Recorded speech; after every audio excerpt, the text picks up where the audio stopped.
perkenalkan, aku Ardina Nurfatma, mahasiswa PPG Calon Guru Universitas Wadaya Gunung Jati.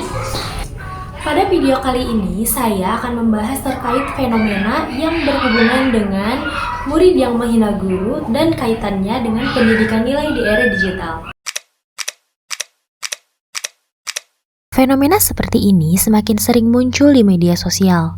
Murid membentak guru, mengejek guru, bahkan menjadikan gurunya bahan hiburan. Lalu sebenarnya, apa yang sedang terjadi pada pendidikan kita? Di era digital saat ini, media sosial telah menjadi bagian dari kehidupan para murid. Hampir setiap hari, murid menghabiskan waktu dengan telepon genggam dan berbagai platform media sosial. Teknologi sebenarnya memberikan banyak manfaat dalam dunia pendidikan. Namun di sisi lain, penggunaan media sosial yang tidak terkontrol juga mulai mempengaruhi perilaku dan cara berpikir murid. Tidak sedikit murid saat ini lebih fokus mencari hiburan, mengikuti tren, dan membuat konten dibandingkan memperhatikan etika dan sikap di sekolah. Bahkan, beberapa perilaku yang kurang pantas mulai dianggap sebagai hal yang biasa. Akibatnya, kasus seperti menghina guru, berkata kasar, atau tidak menghargai orang lain semakin sering ditemukan di lingkungan pendidikan. Fenomena ini menunjukkan bahwa ada nilai-nilai yang mulai memudar dalam kehidupan murid. Karena itu, pendidikan tidak hanya bertugas untuk membuat murid pintar secara akademik, tetapi juga membentuk karakter, moral, dan sikap para murid.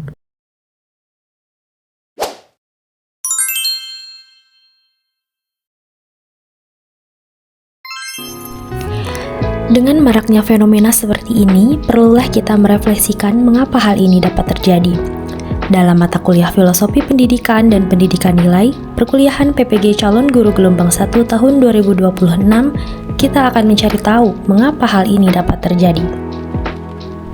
Saat ini kita sering menemukan berbagai kasus murid yang tidak menghormati guru. Bahkan, banyak kasus tersebut viral di media sosial dan dijadikan hiburan oleh sebagian orang. Fenomena ini menunjukkan adanya penurunan sikap sopan santun dan rasa hormat terhadap guru dalam lingkungan pendidikan. Mengingat kasus tersebut, muncul beberapa pertanyaan penting. Mengapa perilaku seperti ini bisa terjadi? Apakah pendidikan karakter mulai melemah? Bagaimana pengaruh media sosial terhadap perilaku peserta didik? Dan apa peran guru, keluarga, serta lingkungan dalam menghadapi fenomena ini? Dari berbagai pertanyaan tersebut, kita harus mulai memahami apa itu pendidikan nilai. Pendidikan nilai adalah proses menanamkan nilai moral, etika, karakter, dan sikap positif kepada peserta didik. Pendidikan tidak hanya bertujuan membuat siswa pintar secara akademik, tetapi juga membentuk manusia yang memiliki perilaku dan akhlak yang baik. Kasus murid yang menghina guru yang kita bahas sebelumnya menunjukkan bahwa masih terdapat nilai-nilai yang belum berkembang secara optimal pada diri peserta didik. Inilah alasan mengapa pendidikan nilai menjadi sangat penting. Melalui pendidikan nilai, terdapat beberapa tujuan yang ingin dicapai agar peserta didik tidak hanya cerdas secara akademik, tetapi juga memiliki karakter yang baik. Adapun tujuan pendidikan nilai yang pertama adalah membentuk karakter peserta didik agar menjadi pribadi yang jujur, disiplin, santun, dan memiliki integritas dalam kehidupan sehari-hari. Tujuan yang kedua adalah menanamkan nilai moral dan etika. Melalui pendidikan nilai, peserta didik belajar membedakan mana perilaku yang baik dan mana yang tidak sesuai dengan norma yang berlaku di masyarakat. Tujuan yang ketiga adalah mengembangkan empati dan kepedulian sosial. Peserta didik diharapkan mampu menghargai orang lain, memahami perasaan orang lain, serta memiliki sikap toleransi dan kerjasama dalam kehidupan bermasyarakat. Selanjutnya, pendidikan nilai juga bertujuan untuk menumbuhkan rasa tanggung jawab. Peserta didik tidak hanya bertanggung jawab terhadap tugas sekolah, tetapi juga terhadap perkataan, tindakan, dan keputusan yang mereka ambil dalam kehidupan sehari-hari. Jika tujuan-tujuan tersebut dapat tercapai, maka pendidikan tidak hanya menghasilkan peserta didik yang cerdas secara akademik, tetapi juga memiliki karakter yang kuat dan mampu menjadi anggota masyarakat yang baik. Nah, setelah kita mengetahui apa tujuan pendidikan nilai, kita dapat melihat apakah tujuan tersebut sudah tercermin dalam kasus yang telah kita tampilkan sebelumnya. Untuk memahami hal tersebut, mari kita identifikasi nilai-nilai apa saja yang mulai memudar dalam perilaku murid pada kasus tersebut. Nilai yang memudar pertama ialah rasa hormat. Dalam budaya dan dunia pendidikan Indonesia, guru merupakan sosok yang harus dihormati karena memiliki peran penting dalam mendidik dan membimbing peserta didik. Namun, pada kasus yang ditampilkan, sikap hormat tersebut tidak terlihat. Nilai kedua yang memudar adalah empati. Empati merupakan kemampuan untuk memahami dan menghargai perasaan orang lain. Ketika seseorang menghina atau mempermalukan guru, maka ia tidak mempertimbangkan dampak emosional yang dirasakan oleh orang tersebut. Nilai berikutnya adalah etika berbicara. Cara berkomunikasi yang sopan merupakan bagian dari pendidikan karakter. Dalam kasus ini, penggunaan kata-kata dan perilaku yang ditunjukkan mencerminkan kurangnya etika dalam berinteraksi. Selain itu, terlihat pula rendahnya tanggung jawab terhadap tindakan yang dilakukan. Perilaku yang direkam dan disebarkan tanpa mempertimbangkan dampaknya menunjukkan kurangnya kesadaran dan konsekuensi dari tindakan tersebut. Keempat nilai ini sebenarnya merupakan bagian penting dari pendidikan nilai yang perlu terus ditanamkan kepada peserta didik. Setelah mengetahui nilai-nilai yang mulai memudar dalam kasus tersebut, pertanyaan berikutnya adalah, mengapa hal itu bisa terjadi? Tentu tidak ada perilaku yang muncul begitu saja. Ada beberapa faktor yang dapat mempengaruhi sikap dan perilaku peserta didik. Faktor pertama adalah pengaruh media sosial. Saat ini, peserta didik sangat dekat dengan berbagai platform digital yang dapat mempengaruhi cara berpikir, berkomunikasi, dan berperilaku. Yang kedua adalah lingkungan pergaulan. Teman sebaya memiliki pengaruh yang cukup besar terhadap pembentukan sikap seseorang. Jika lingkungan menganggap perilaku tidak sopan sebagai hal biasa, maka peserta didik cenderung menirunya. Faktor ketiga adalah kurangnya pengawasan dari keluarga maupun sekolah terhadap penggunaan teknologi dan perilaku peserta didik. Faktor-faktor tersebut saling berkaitan dan dapat mempengaruhi perilaku peserta didik dalam kehidupan sehari-hari. Apabila faktor-faktor tersebut tidak segera diatasi, maka akan muncul berbagai dampak yang dapat mempengaruhi peserta didik maupun lingkungan pendidikan secara keseluruhan. Dampak-dampak tersebut yang pertama adalah hilangnya atau menurunnya wibawa guru di lingkungan sekolah. Dampak yang kedua adalah terciptanya lingkungan belajar yang kurang kondusif karena hubungan antara guru dan peserta didik tidak berjalan dengan baik. Selain itu, perilaku negatif dapat semakin berkembang dan ditiru oleh peserta didik lainnya. Dalam jangka panjang, kondisi ini dapat menyebabkan krisis moral dan melemahnya nilai-nilai karakter dalam dunia pendidikan. Melihat berbagai dampak yang dapat terjadi akibat lemahnya pendidikan nilai, tentu diperlukan peran berbagai pihak untuk mengatasinya. Salah satu pihak yang memiliki peran sangat penting adalah guru. Guru tidak hanya bertugas menyampaikan materi pelajaran, tetapi juga berperan dalam membentuk karakter dan menanamkan nilai-nilai positif kepada peserta didik. Lalu, apa saja peran guru dalam pendidikan nilai? Yang pertama adalah sebagai teladan. Peserta didik tidak hanya belajar dari apa yang disampaikan guru, tetapi juga dari apa yang dilakukan guru. Sikap disiplin, jujur, sopan, dan bertanggung jawab yang ditunjukkan guru akan menjadi contoh bagi peserta didik. Oleh karena itu, guru harus mampu menunjukkan perilaku yang mencerminkan nilai-nilai yang ingin ditanamkan kepada peserta didik. Peran guru yang kedua adalah sebagai pembimbing. Dalam proses pembelajaran, guru membantu peserta didik memahami mana perilaku yang baik dan mana yang tidak sesuai dengan nilai dan norma yang berlaku. Ketika peserta didik melakukan kesalahan, guru tidak hanya memberikan hukuman, tetapi juga memberikan arahan dan pembinaan agar peserta didik dapat memperbaiki perilakunya. Membimbing bukan hanya untuk menghakimi. Peran berikutnya adalah sebagai motivator. Guru perlu memberikan dorongan agar peserta didik memiliki semangat belajar dan semangat untuk menjadi pribadi yang lebih baik. Motivasi yang diberikan guru dapat membantu peserta didik mengembangkan rasa percaya diri, tanggung jawab, dan sikap positif dalam kehidupan sehari-hari. Selain menjadi teladan, pembimbing, dan motivator, guru juga berperan sebagai pembentuk karakter. Melalui pembiasaan, keteladanan, dan kegiatan pembelajaran yang bermakna, guru membantu peserta didik mengembangkan nilai-nilai seperti kejujuran, disiplin, empati, dan rasa hormat. Karakter yang kuat tidak terbentuk dalam waktu singkat, tetapi melalui proses yang dilakukan secara konsisten dan berkelanjutan. Guru memang memiliki peran yang sangat penting dalam pendidikan nilai. Namun, peserta didik tidak hanya belajar di sekolah. Sebagian besar waktu mereka justru dihabiskan bersama keluarga dan lingkungan sekitarnya. Oleh karena itu, keberhasilan pendidikan nilai tidak hanya bergantung pada guru, tetapi juga memerlukan dukungan dari keluarga dan lingkungan sosial. Lalu, apa saja peran keluarga dan lingkungan dalam membentuk karakter peserta didik? Peran orang tua yang pertama adalah menjadi teladan. Orang tua berperan sebagai contoh nyata bagi anak-anak. Anak-anak cenderung meniru perilaku dan sikap orang tuanya. Keluarga merupakan lingkungan pendidikan pertama dan utama bagi seorang anak. Nilai-nilai seperti kejujuran, tanggung jawab, disiplin, dan rasa hormat biasanya mulai dipelajari anak dari rumah. Orang tua yang memberikan contoh perilaku positif akan membantu anak mengembangkan karakter yang baik.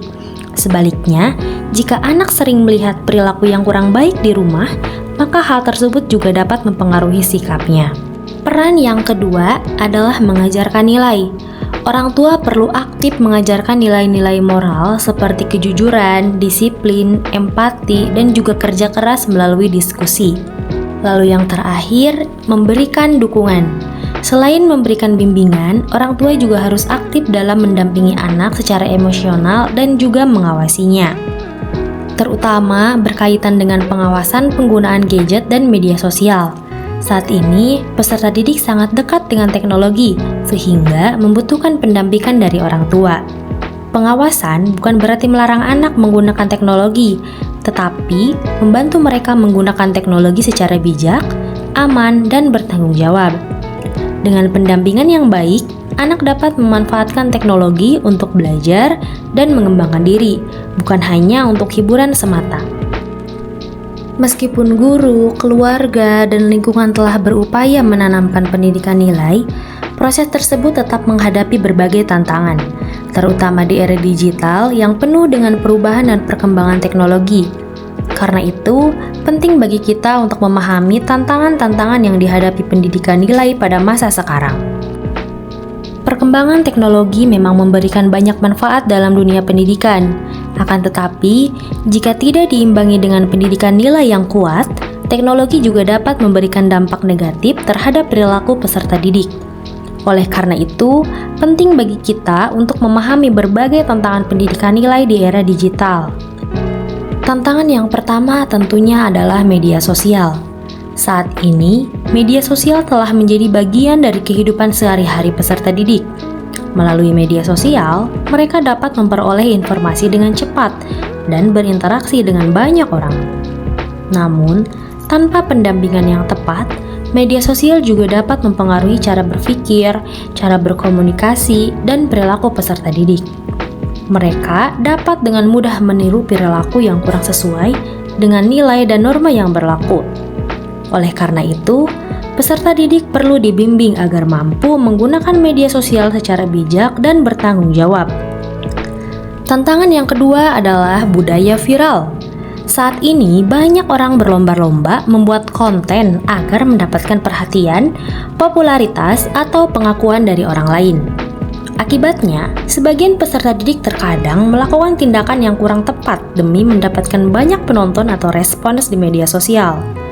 Kasus murid menghina guru yang kita bahas sebelumnya juga dapat dikaitkan dengan budaya viral, di mana suatu perilaku direkam dan disebarkan tanpa mempertimbangkan nilai moral serta dampaknya bagi orang lain. Tantangan yang ketiga adalah cyberbullying. Tantangan ini berupa perundungan di dunia digital. Perundungan tidak lagi hanya terjadi secara langsung, tetapi juga dapat terjadi melalui media sosial, komentar, pesan, maupun unggahan di internet. Cyberbullying dapat memberikan dampak psikologis yang serius, seperti menurunnya rasa percaya diri, stres, bahkan gangguan secara mental. Karena itu, pendidikan nilai perlu mengajarkan empati, rasa hormat, dan tanggung jawab dalam berinteraksi di ruang digital. Tantangan yang selanjutnya adalah kurangnya literasi digital. Banyak peserta didik yang mampu menggunakan teknologi, tetapi belum memahami cara menggunakan teknologi secara aman, etis, dan bertanggung jawab. Literasi digital tidak hanya tentang kemampuan mengoperasikan perangkat, tetapi juga kemampuan menyaring informasi, menghargai privasi orang lain, dan memahami konsekuensi dari setiap aktivitas di dunia digital. Dengan literasi digital yang baik, peserta didik dapat memanfaatkan teknologi sebagai sarana belajar dan pengembangan diri, bukan sebagai alat yang merugikan diri sendiri maupun orang lain. Berbagai tantangan tersebut menunjukkan bahwa pendidikan nilai masih sangat dibutuhkan dalam dunia pendidikan saat ini. Lalu, apa saja langkah yang dapat dilakukan untuk memperkuat pendidikan nilai dan membantu peserta didik menghadapi tantangan era digital? Berikut beberapa upaya yang dapat dilakukan untuk memperkuat pendidikan nilai. Upaya pertama adalah menanamkan pendidikan karakter sejak dini. Nilai-nilai seperti kejujuran, disiplin, tanggung jawab, dan rasa hormat perlu diperkenalkan dan dibiasakan sejak anak masih kecil. Semakin dini nilai tersebut ditanamkan, semakin besar peluang nilai itu menjadi bagian dari karakter peserta didik ketika mereka tumbuh dewasa. Pendidikan karakter tidak hanya diberikan melalui teori, tetapi juga melalui pembiasaan dalam kehidupan sehari-hari.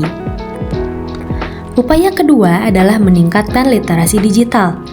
Di era digital saat ini, peserta didik perlu dibekali kemampuan untuk menggunakan teknologi secara cerdas, aman, dan bertanggung jawab. Literasi digital membantu peserta didik memahami cara menyaring informasi, menghindari hoaks, menjaga etika berkomunikasi di media sosial, serta memahami konsekuensi dari jejak digital yang mereka tinggalkan. Dengan literasi digital yang baik, peserta didik dapat memanfaatkan teknologi untuk hal-hal yang positif dan bermanfaat. Upaya berikutnya adalah membangun kerjasama yang baik antar sekolah dan keluarga. Pendidikan nilai akan lebih efektif apabila nilai-nilai yang diajarkan di sekolah juga didukung dan diterapkan di rumah. Komunikasi yang baik antara guru dan orang tua dapat membantu memantau perkembangan karakter peserta didik secara lebih optimal. Dengan adanya kerjasama yang kuat, peserta didik akan memperoleh pesan dan teladan yang konsisten dari lingkungan sekitarnya. Selanjutnya, upaya yang tidak kalah penting adalah keteladanan guru. Guru merupakan sosok yang sering berinteraksi dengan peserta didik dan menjadi salah satu panutan dalam kehidupan mereka. Peserta didik cenderung meniru apa yang mereka lihat.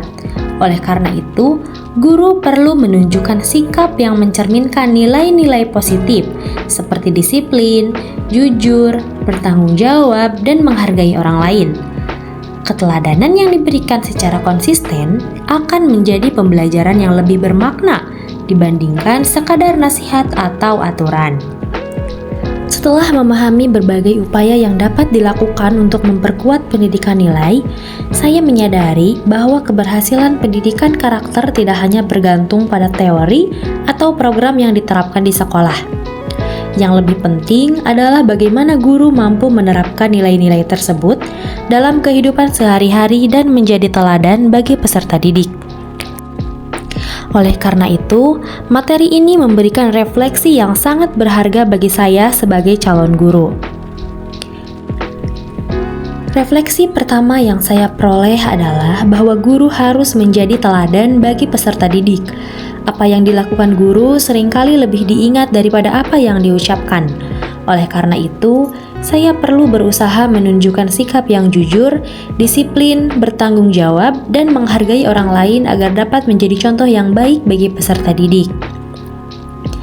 Refleksi kedua adalah bahwa guru tidak hanya bertugas mengajar materi, tetapi juga membimbing peserta didik dalam menghadapi berbagai tantangan kehidupan. Ketika peserta didik melakukan kesalahan, guru perlu memberikan arahan dan pendampingan agar mereka dapat belajar dan berkembang menjadi pribadi yang lebih baik. Refleksi ketiga adalah pembentukan karakter, merupakan bagian penting dari tugas seorang guru. Saya menyadari bahwa keberhasilan seorang guru tidak hanya diukur dari prestasi akademik peserta didiknya, tetapi juga dari karakter dan nilai-nilai positif yang tumbuh dalam diri mereka. Kasus murid yang menghina guru yang dibahas dalam video ini menunjukkan bahwa pendidikan masih sangat dibutuhkan. Oleh karena itu, sebagai calon guru yang memiliki komitmen untuk tidak hanya mengajarkan ilmu pengetahuan, tetapi juga menanamkan nilai moral, etika, dan karakter kepada peserta didik. Setelah membahas fenomena murid menghina guru, pentingnya pendidikan nilai, berbagai faktor penyebab, dampak yang ditimbulkan, serta upaya yang dapat dilakukan, kita dapat menarik beberapa kesimpulan penting dari pembahasan ini.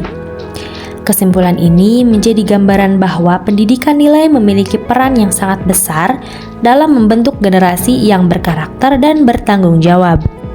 Kesimpulan yang dapat diambil yang pertama adalah pendidikan nilai sangat penting dalam pembentukan karakter peserta didik. Kemudian, guru, keluarga, dan lingkungan harus bekerja sama dalam menanamkan nilai-nilai positif. Kemudian pendidikan bukan hanya berfokus pada akademik, tetapi juga pada moral, etika, dan karakter. Pada akhirnya, keberhasilan pendidikan bukan hanya diukur dari seberapa banyak ilmu yang dimiliki peserta didik, tetapi juga dari bagaimana mereka menerapkan nilai-nilai kebaikan dalam kehidupan. Terima kasih atas perhatian dan waktu yang telah diberikan. Sampai jumpa dan semoga bermanfaat.